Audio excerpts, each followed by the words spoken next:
Good afternoon. I'm Laura Goldman, a dietitian with Premier Weight Loss, and it's my pleasure to go over this week's nutrition topic with you, where we are talking about the food environment, actually. And this is about actually how to set up your kitchen for success. This might be an area that we don't think of very often because our kitchen is our kitchen, but there are some ways to have it better set up so that you will be making the optimal choices.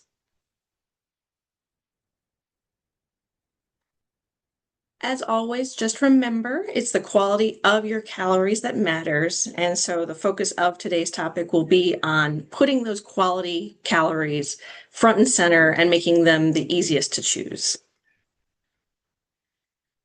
What we're covering today is why the food environment matters and also an explanation of what that means. The pillars of a supportive kitchen, some practical strategies for success with those pillars, a couple of challenges for the week, and as always, I like to leave time at the end for any questions you may have. So first and foremost, why does the food environment matter? And there's a term called choice architecture, which has to do with how our environment is set up and it can influence our decisions. I believe in marketing, this is utilized very frequently, but we can also utilize it in this aspect in how is our architecture set up for us to make the most healthy choices. As an example, there was a publication in 2006 titled Mindless Eating, the 200 Daily Food Decisions We Overlook. And what they noticed was with some participants, if they were offered food, but they were put in a larger bowl or on a larger plate or were even given a larger utensil, those participants would oftentimes eat more than they would on a smaller size plate or utensil. And rather than attributing it to just a portion distortion, they actually reported that they felt like there was hunger involved. Also, the authors noted that when it comes to eating, there are multiple decisions. That's where they're talking about the 200 decisions that are involved with making these decisions. There's the starting and when to stop, if we're eating or not, how much to serve ourselves, what to choose, etc., etc. And with all those decisions and all the other parts of our daily lives, that amount of distraction can actually lead to mindless eating. And so, again, if we are being mindless with our choices and mindless with our serving amounts, we may unconsciously be eating more or choosing the easy solution versus the healthy solution. And so just remember that while the GLP-1s can influence your biology, your hunger cues, and your general appetite, the environment is still a factor that can influence your behavior. So now we will touch on how to make that environment influence our behavior in a positive way. And so I will start with talking about the three main pillars of a successful or supportive kitchen. That will involve visibility, stocking, and organization and planning. First, we'll talk about the visibility. That's our first pillar here. And the idea here is simply you're going to eat what you see. So it's this out of sight, out of mind. I'm sure you've heard that phrase versus in sight and on my plate. I'm sure you've noticed or observed that food that is readily in front of you or easily visible, that's what you're going to be choosing to eat more often. So if there's candy on someone's desk, or if there's a bag of chips in, say, a break room and they're free to grab, those are probably going to be some of the first choices. I'm sure you've had times where you've opened up your pantry and looked in and been surprised by some sort of special treat that you forgot was in there. I know I have. And so, with that in mind, what are some strategies to make this work for you? Well, again, since things are, the things that are visible and more accessible and that also don't take long to prepare, those will often be chosen first. So have bowls of washed, pre-cut fruits and vegetables readily available, whether they have to be in the refrigerator or on the counter. I remember a friend's mother once commented that she would buy strawberries and have them in the fridge, and no one would eat them, and they would go bad. She would have to throw them away. But whenever she would wash them and cut off the stems and put them in a different bowl, they would be gone in an afternoon. So there's definitely a strong component there where making that easy ahead of time will lead to success later. Also, in the fridge, keep those healthy snacks front and center.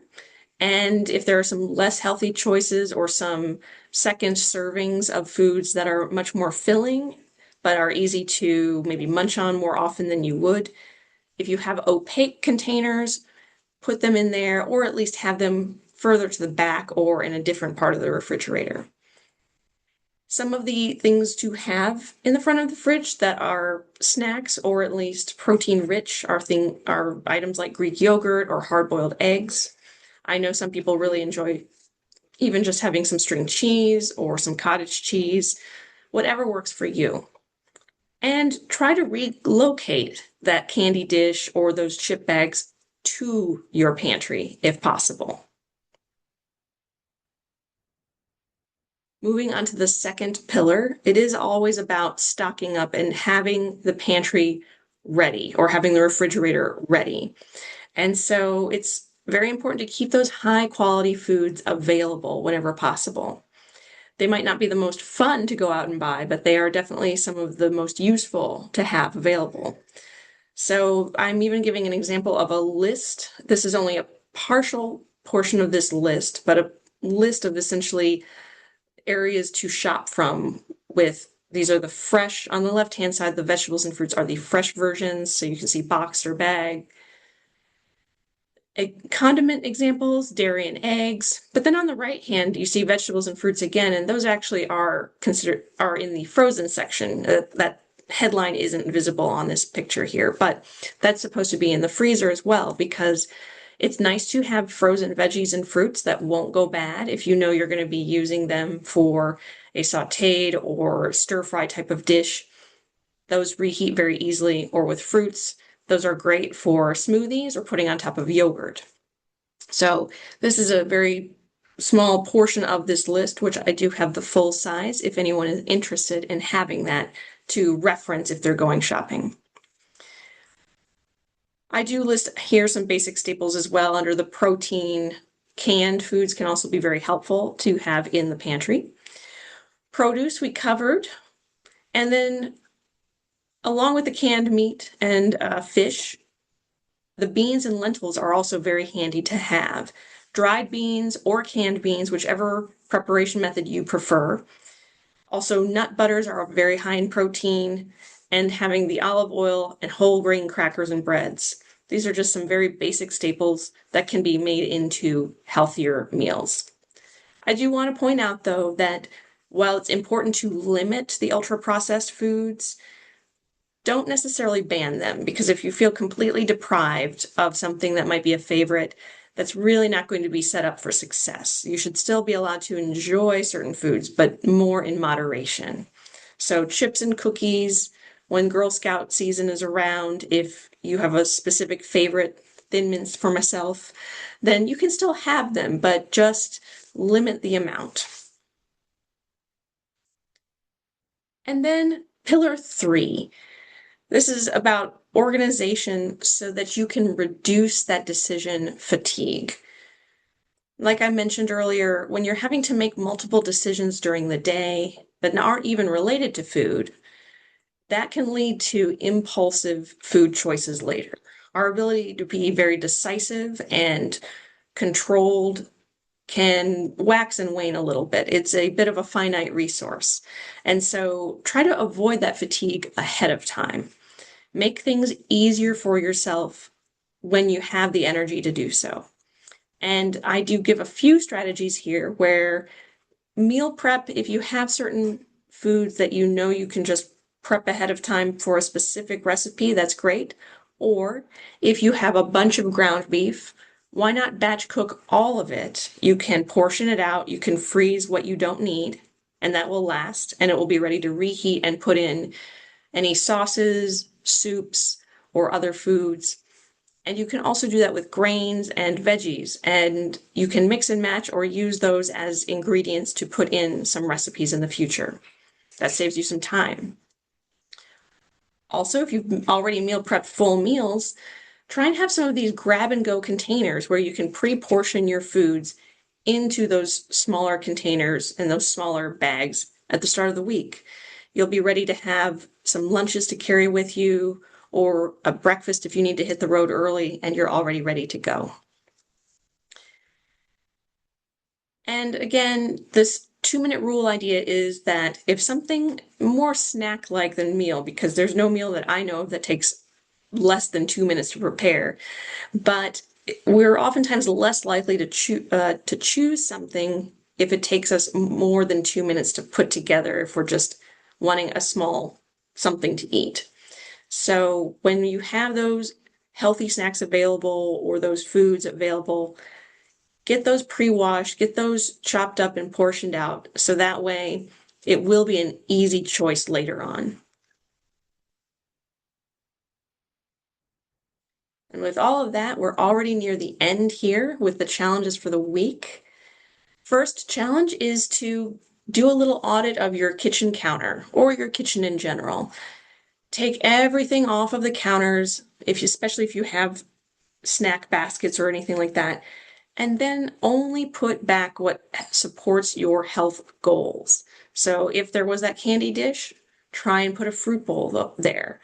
Or if you know that hydration has been difficult, if you have a water pitcher or something that you can put ice and water and some maybe chopped up fruits in there to have an easy to access, maybe a little more interesting or attractive hydration station, that may be more appealing too.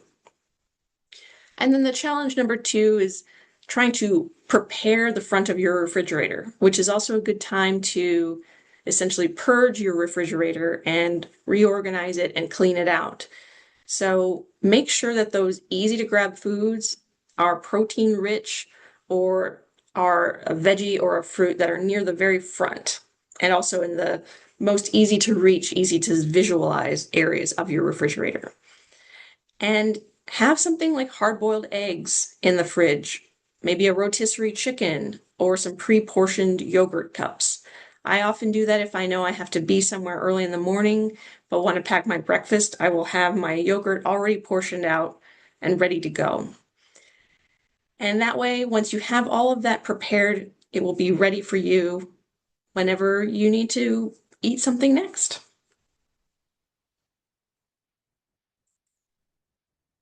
So to put this all together, just remember that these GLP-1 medications are a tool to help you reach your health goals, and your kitchen, though, can long-term help set you up for success. Remember to keep those 3 pillars in mind with visibility so that the healthiest choices are the easiest ones to get to. Stay stocked up on those top priority foods so that you're not running low and having to make a last-minute decision. And again, organize your space so that you can be planning ahead and having that future success done for you. And with that, I will leave this time open to questions.